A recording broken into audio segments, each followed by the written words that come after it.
വേദിയിലിരിക്കുന്ന വിശിഷ്ട വ്യക്തികൾ, എല്ലാവരുടെയും പേരുകൾ എനിക്ക് മുമ്പ് സംസാരിച്ചവർ പലതവണ ആവർത്തിച്ചതുകൊണ്ട് ഞാനും കൂടി അത് ആവർത്തിച്ച് നമ്മുടെ സമയം അപഹരിക്കുന്നില്ല. എല്ലാവരും നമുക്ക് വളരെ വേണ്ടപ്പെട്ടവരാണ്, പ്രിയപ്പെട്ടവരാണ്. സമൂഹത്തിൻ്റെ നാനാതുറകളിൽ വ്യക്തിമുദ്ര പതിപ്പിച്ച് നമ്മളെ ഇൻസ്പയർ ചെയ്യുന്ന ആളുകൾ തന്നെയാണ് വേദിയിലിരിക്കുന്ന ഓരോരുത്തരും. അതുപോലെ തന്നെ സദസ്സിലുള്ള മാതാപിതാക്കൾ, അധ്യാപകർ, കുട്ടികൾ തുടങ്ങി ഇന്ന് ഈ ആദരവ് ഏറ്റുവാങ്ങാനെത്തിയിട്ടുള്ള എല്ലാ പ്രിയപ്പെട്ടവർക്കും എൻ്റെ വിനയം നിറഞ്ഞ നമസ്കാരം. ഞാൻ ഈ പുറകിലിരിക്കുന്ന ട്രോഫികളുടെ എണ്ണം വെറുതെ ഒന്ന് തിരിഞ്ഞു നോക്കി. അത് ഒരുപാടുണ്ട്. ഒരുപാട് ആഗ്രഹത്തോടെ കുട്ടികൾ പഠിച്ചത് വാങ്ങാൻ വേണ്ടി വന്നിരിക്കുന്നവരാണ്. നമുക്ക് ആ ചടങ്ങുകളൊക്കെ നടക്കുന്നതുകൊണ്ട് വളരെ സുദീർഘമായ ഒരു സംസാരത്തിന് മുതിരുന്നില്ല എന്നാണ് ഞാൻ തീരുമാനിച്ചത്. പക്ഷേ ഈ ചില ജ്വല്ലറിയിലൊക്കെ പോകുമ്പോഴേ നമ്മളവിടെ ചെന്ന് കയറി കഴിയുമ്പോൾ തന്നെ ഇവരൊരു നാരങ്ങവെള്ളം തരും. നമ്മളിത് പേടിച്ച് കുടിക്കും. പിന്നെ ഈ സ്വർണം നമുക്ക് ഇഷ്ടപ്പെട്ടില്ലെങ്കിലും ഈ നാരങ്ങവെള്ളം കുടിച്ചു പോയല്ലോ എന്ന് ഓർത്തിട്ട് നമ്മൾ എങ്ങനെ ഇറങ്ങി പോകും എന്നോർത്ത് നമ്മൾ അവിടെ നിന്ന് സ്വർണം മേടിക്കും. ഇതൊരു ബാധ്യതയാണ്. സംഗതി നിങ്ങൾ കയ്യടിയാണോ ഉദ്ദേശിച്ചത്? കയ്യടി GST ഏർപ്പെടുത്തിയിട്ടില്ലാത്തൊരു സാധനമാണ്. അത് നിങ്ങൾക്ക് അടിക്കാവുന്നതാണ്. അപ്പോൾ ഈ നാരങ്ങവെള്ളം കുടിച്ചതിൻ്റെ പേര് സ്വർണം മേടിക്കുന്നു പറഞ്ഞ പോലെ എനിക്ക് മുന്നേ പറഞ്ഞു പോയ പോലെ എല്ലാവരും എനിക്ക് കുറെ ചിന്തിപ്പിക്കൂ എന്നൊക്കെ പറഞ്ഞൊരു ഭയങ്കര ഭാരം എടുത്ത് എൻ്റെ തോളത്ത് വെച്ച് തന്നേക്കുക. ഞാൻ വിദ്യാഭ്യാസത്തെക്കുറിച്ചും ആധുനിക ലോകത്തെക്കുറിച്ചും ആഗോളതമനത്തെക്കുറിച്ചും ഒക്കെ പ്രസംഗിക്കാൻ തയ്യാറായിട്ടായിരുന്നു വന്നത്. പക്ഷേ ഇത് ആരും പറയിക്കുകയല്ല എന്നുള്ളൊരു വലിയ ബുദ്ധിമുട്ടിലാണ് ഞാൻ നിൽക്കുന്നത്. എങ്കിലും ചേച്ചി ഇതിനു മുമ്പ് ഇത് ചടങ്ങ് ഒരു ഡേറ്റ് വെച്ചു. അത് കഴിഞ്ഞ് മറ്റ് ചില കാരണങ്ങൾ കൊണ്ട് ഈ ഡേറ്റ് മാറ്റി. ചേച്ചിക്ക് വിളിക്കുമ്പോഴുള്ള ഒരു കാര്യം, അവർ നമ്മളേക്ക് നേതൃത്വം നൽകുന്ന ആളുകളൊക്കെയാണ്. നമ്മൾ പക്ഷേ ചില വിളികൾ അത്തരത്തിലുള്ള അധികാരം കൊണ്ടോ മറ്റു കാരണങ്ങൾ കൊണ്ടോ ഒന്നുമല്ല സ്വീകരിക്കുന്നത്. ചില ക്ഷണങ്ങൾ നമ്മൾ സ്വീകരിക്കുന്നത് അവർ നമ്മളുടെ പുറത്തൊരു ആധിപത്യം സ്ഥാപിച്ചിരിക്കുന്നു. അത് അധികാരത്തിൻ്റെ ആധിപത്യമല്ല, അതൊരു സ്നേഹത്തിൻ്റെ ആധിപത്യമാണ്. സ്നേഹാധിപത്യം എന്ന് നമുക്ക് പറയാം. അപ്പോൾ ആ വിളികൾ നിരസിക്കുക എന്ന് പറയുന്നത് നമുക്ക് വലിയ പാടാണ്. മാത്രമല്ല, നമ്മൾ എങ്ങോട്ടാണ് വരുന്നത്? ആളുകൾ സന്തോഷത്തോടെ ഇരിക്കുന്ന സ്ഥലങ്ങളിലായിരിക്കുക എന്ന് പറയുന്നത് നമ്മുടെ വലിയ ഭാഗ്യമാണ്. പ്രത്യേകിച്ച് കുട്ടികൾ സന്തോഷത്തോടെ ഇരിക്കുന്ന സ്ഥലത്തെത്തുക എന്ന് പറയുന്നത് നമ്മുടെ അതിനേക്കാളും വലിയ ഭാഗ്യമാണ്. അങ്ങനെ ഈ പ്രദേശത്തെ 1000-1500 കുട്ടികൾ അവരുടെ ജീവിതത്തിൽ വലിയ സന്തോഷത്തോടെ ഇരിക്കുന്ന ഒരു സമയത്ത് വരാൻ പറ്റുക എന്ന് പറയുന്നത് വലിയ ഭാഗ്യമാണ്. അതിനെന്നെ ക്ഷണിച്ചതിന് ചേച്ചിയോടും ഇവിടെയുള്ള ഓരോരുത്തരോടും എൻ്റെ നന്ദി ഈ സമയത്ത് അറിയിക്കുന്നു. നമ്മൾ ചെറുതായിരുന്നപ്പം നമ്മളോട് ചിലപ്പോൾ വീട്ടിലുള്ള ആളുകളൊന്ന് അടുത്തുള്ള കടയിൽ പോയി എന്തെങ്കിലും വാങ്ങിച്ചുകൊണ്ട് പോവാ എന്നെങ്കിലും പറയും. ഇപ്പം പക്ഷേ കുട്ടികളോട് അങ്ങനെ അച്ഛനമ്മമാരൊന്ന് കടയിൽ പോകണമെന്ന് പോലും ആവശ്യപ്പെടാറില്ല. പഠിക്കുക, മറ്റെന്തെങ്കിലും ഒരു ആവശ്യം ആരോടെങ്കിലും പറയുന്നതായി ഞാൻ ഇപ്പോൾ അധികം കേൾക്കാറില്ല. ഭൂരിപക്ഷം കുട്ടികളും പഠിക്കുക. അവരൊരു 2-3 വയസ്സിൽ തുടങ്ങുന്ന പഠനം, അതിനുശേഷം ഒരു 10ാം ക്ലാസ്സോ പ്രൊഫഷണൽ കോഴ്സുകൾ കഴിഞ്ഞ് ഒരു 20-23 വയസ്സ് വരെയൊക്കെ നീളുന്നുണ്ട് പല പഠനങ്ങളും. അപ്പോൾ ഇതിനൊക്കെ വേണ്ടി ഇത്രയും കാലം മാറ്റി വെച്ച് കഴിഞ്ഞ് പുറത്തേക്ക് ഇറങ്ങുന്ന ഒരു കുട്ടിയോട് നിങ്ങളുടെ ഈ കഴിഞ്ഞ 10-20 വർഷങ്ങളിൽ വിദ്യാഭ്യാസത്തിന് വേണ്ടി മാറ്റിവെച്ച 10-20 വർഷങ്ങളിൽ നിങ്ങൾ ഓർമ്മയിൽ നിൽക്കുന്ന ഒരു 4-5 ദിവസങ്ങൾ പറയൂ എന്ന് പറഞ്ഞാൽ അവർ പറയുന്ന ദിവസങ്ങളിൽ അങ്ങനെ ഒരു റെഗുലർ ഡേയ്സ് ഉണ്ടായിരിക്കാനുള്ള സാധ്യതകളില്ല. അതവർ മറന്നുപോകും. അത് യൂത്ത് ഫെസ്റ്റിവലായിരിക്കും, ടൂറ് പോയ ദിവസമായിരിക്കും, നമ്മൾ ഇന്ന് ഇവിടെ ഇതുപോലെ കൂടി ഇവർ ആദരിക്കപ്പെടുന്ന ദിവസങ്ങളായിരിക്കും എന്നുള്ളത് നമുക്ക് നിസ്സംശയം പറയാം. അങ്ങനെ ചിന്തിക്കുമ്പം ഈ 10,500-ലധികം വരുന്ന കുട്ടികളുടെ അവരുടെ അധ്യയന കാലഘട്ടത്തെ പറ്റിയുള്ള ഓർമ്മകളുടെ കണക്ക് പുസ്തകത്തിൽ എൻ്റെ കൂടി പേരെഴുതി ചേർക്കാൻ പറ്റിയതിൽ ഞാൻ ഒരുപാട് സന്തോഷിക്കുന്നു.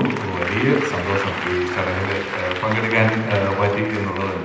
എല്ലാവരും പലതരത്തിൽ ഞാൻ പറഞ്ഞല്ലോ, എല്ലാവരും നമ്മുടെ കളക്ടർ വോട്ട് മേടിച്ചെടുത്തിട്ട് എല്ലാവരും നമ്മളെ ഇൻസ്പയർ ചെയ്യുന്ന ആളുകളാണ്. ഇവരുടെയൊക്കെ ഒരു യാത്ര, ഇവരുടെയൊക്കെ അധ്വാനം, ഇവരുടെയൊക്കെ ഒരു ടൈം മാനേജ്മെൻറ്റ്, ഓരോ സ്ഥലങ്ങളിൽ വ്യത്യസ്ത ആവശ്യങ്ങൾക്ക് എത്തുമ്പോൾ വ്യത്യസ്തങ്ങളായ ആളുകളോട് വ്യത്യസ്തങ്ങളായ വിഷയങ്ങളെക്കുറിച്ചുള്ള സംസാരിക്കൽ തുടങ്ങി ഇതിനെല്ലാമുള്ള സമയം കണ്ടെത്താനും ഒക്കെ ഇവർ മാറ്റിവെക്കുന്നതെല്ലാം നമുക്ക് വലിയ പ്രയോജനമുള്ളൊരു കാര്യമാണ്. ലോകത്ത് ഏറ്റവും തുല്യമായി വീതിക്കപ്പെട്ട് നൽകിയിട്ടുള്ള ഒരു സാധനം എന്ന് പറയുന്നത് സമയമാണ്. എല്ലാവർക്കും 24 മണിക്കൂറുള്ള ഒരു ദിവസം. ഏതെങ്കിലും ഒരാൾക്ക് 23 മണിക്കൂറോ 24 മണിക്കൂറോ ഒന്നുമില്ല.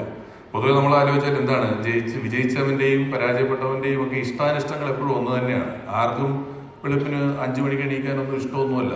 അല്ലാതെ പരാജയപ്പെട്ടവനൊരു ഇഷ്ടം, വിജയിച്ചവന് 5 മണിക്ക് എണീക്കാൻ ഭയങ്കര ഇഷ്ടമൊന്നുമില്ല. പക്ഷേ പരാജയം പറ്റിയ ആൾ 5 മണിക്ക് എണീക്കുന്നില്ല. കട്ടിലിൽ നിന്ന് എണീറ്റാലും ചിലപ്പോൾ ഒരു 25 മിനിറ്റ് കൂടെ അവിടെ തന്നെ കിടക്കും. ചെയ്യാൻ വേണ്ട ആൾ 5 മണിക്ക് തന്നെ എണീക്കും പോവും. അപ്പം ഇഷ്ടങ്ങൾ വ്യത്യാസമായതുകൊണ്ടല്ല, തീരുമാനങ്ങൾ വ്യത്യസ്തമാകുന്നത് കൊണ്ടാണ് നമ്മൾ മുന്നിലേക്ക് പോകുന്നത്. പലപ്പോഴും ഒരു സംഗീത കോളേജിൽ നിന്നും ഒരേ കോഴ്സ് പാസ്സായി ഒരേ മാർക്ക് മേടിച്ചൊരു എല്ലാ കൊല്ലവും കുറേ സംഗീത വിദ്വാൻമാരിറങ്ങുന്നു. ലോ കോളേജിൽ നിന്ന് വക്കീലുമാരിറങ്ങുന്നു, മെഡിക്കൽ കോളേജിൽ നിന്ന് ഡോക്ടർമാരിറങ്ങുന്നു, ഇവരൊക്കെ ഇറങ്ങുന്നു, എഞ്ചിനീയർമാരിറങ്ങുന്നു.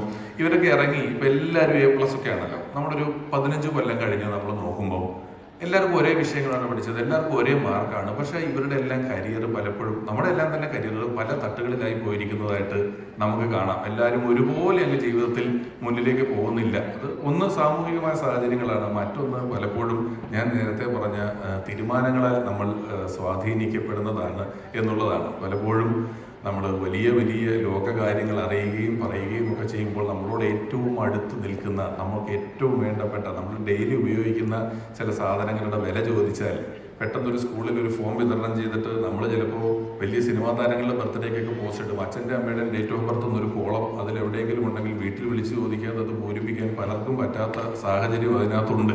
ഏറ്റവും അടുത്ത് നിൽക്കുന്ന കാര്യങ്ങളോട് നമ്മൾ വളരെ അകന്നാണ് നിൽക്കുന്നത്, അകലുള്ള കാര്യങ്ങളോട് നമ്മൾ അടുത്താണ് നിൽക്കുന്നത്. ഇപ്പോൾ വേണു സാർ AI കുറിച്ച് പറഞ്ഞു. AI എന്ന് പറയുന്നത് ആർട്ടിഫിഷ്യൽ ഇൻ്റലിജൻസ് ആണ്. അതിനോടൊപ്പം തന്നെ ഇപ്പം EI എന്നൊരു വാക്കുണ്ട്, അത് ഇമോഷണൽ ഇൻ്റലിജൻസ് ആണ്. നമ്മൾ പുലർത്തേണ്ട വളരെ ചെറിയ കാര്യങ്ങളെ പോലും വൈകാരികമായും നമുക്കിടെ പേഴ്സണൽ കാര്യങ്ങളായി എടുത്തും എല്ലാം പല കുട്ടികളും പല ആൾക്കാരെയൊക്കെ നമ്മൾ കാണുമ്പോൾ, നമ്മൾ ചെറിയ കുട്ടികളൊക്കെ അമ്മയുടെ തോളത്തൊക്കെ കിടക്കുമ്പോൾ ബാക്കിൽ നോക്കുമ്പോൾ ഭയങ്കര സീരിയസ് ആയിട്ടിരിക്കുന്നതാണ്.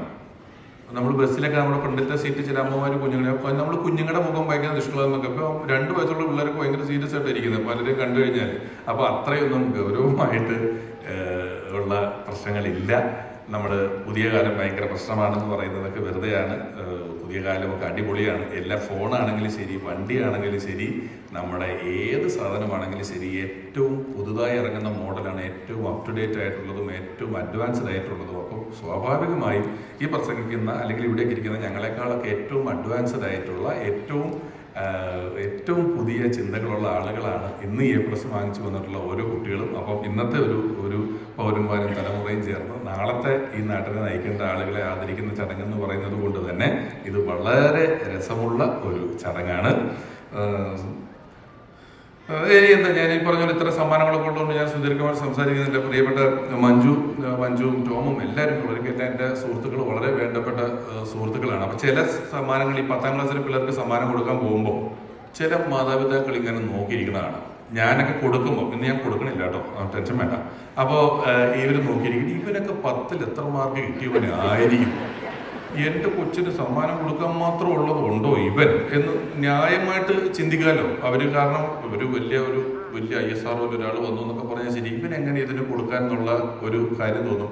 അങ്ങനെ ചിന്തിക്കുമ്പോൾ എനിക്ക് പക്ഷേ എന്നേക്കാൾ കൂടുതലായി എന്ത് ചെയ്യുന്ന ആളുകളോടും എനിക്ക് വലിയ ആദരവുള്ളൊരു അസൂയുണ്ട്. നന്നായിട്ട് പാടുന്നവരോട്, നന്നായിട്ട് പഠിക്കുന്നവരോട് ഒക്കെ ഒരു സ്നേഹത്തിൽ പൊതിഞ്ഞ ഒരു അസൂയ എനിക്ക് പലപ്പോഴും ഉണ്ട്. അപ്പം എനിക്ക് പറ്റാത്തതൊക്കെ ചെയ്യുന്നവരോട് അസൂയുണ്ടെന്ന് പറഞ്ഞ് പൊരുത്തരൊരുക്കി ചോദിച്ചു, അങ്ങനെയാണ് നിനക്ക് എവിടെയെങ്കിലും പോയി ബോംബ് വെച്ച് ആൾക്കാരെ കൊല്ലുന്നവരോട് നിനക്ക് അസൂയുണ്ടോ? ഞാൻ പറഞ്ഞത് എനിക്ക് പറ്റാത്ത കാര്യമല്ല, ചെയ്യാത്ത കാര്യമാണ്. അത് വലിയ പറ്റാത്ത കാര്യമൊന്നുമല്ല, ഇത് നമുക്ക് പറ്റാത്ത കാര്യങ്ങളാണ് പലതും. അത് ചെയ്ത് മുന്നേറി നിങ്ങൾക്ക് ഒരിക്കൽ കൂടി ഇത്ര ആശംസ പറഞ്ഞു. ഇപ്പം എന്താ പറയുന്നത്, നമ്മൾ പലതരത്തിൽ ഞാൻ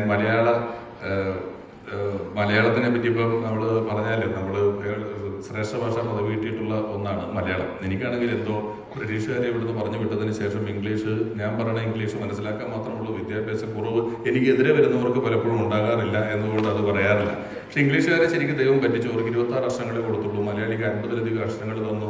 വള്ളി തന്നു, പുള്ളി തന്നു, ദീർഘം തന്നു, കുനിപ്പ് തന്നു, ലാസ്റ്റ് എണ്ണിക്കിടപ്പെടുന്നതിന് കുറേ അക്ഷരങ്ങളുണ്ട്. നമ്മൾ ഉപയോഗിച്ചിട്ടില്ലാത്ത എത്രയോ അക്ഷരങ്ങൾ ഇപ്പം അക്ഷരമാലയെ പോലും നമ്മൾ മറന്നുപോയ സൈസിലുള്ള അക്ഷരങ്ങൾ എത്രയോ കിടക്കുന്നുണ്ട്. മാത്രമല്ല ഇപ്പം സൂര്യനെ ഇംഗ്ലീഷിൽ സൺ എന്ന് പറഞ്ഞ ഒറ്റ വാക്കേ ഉള്ളൂ.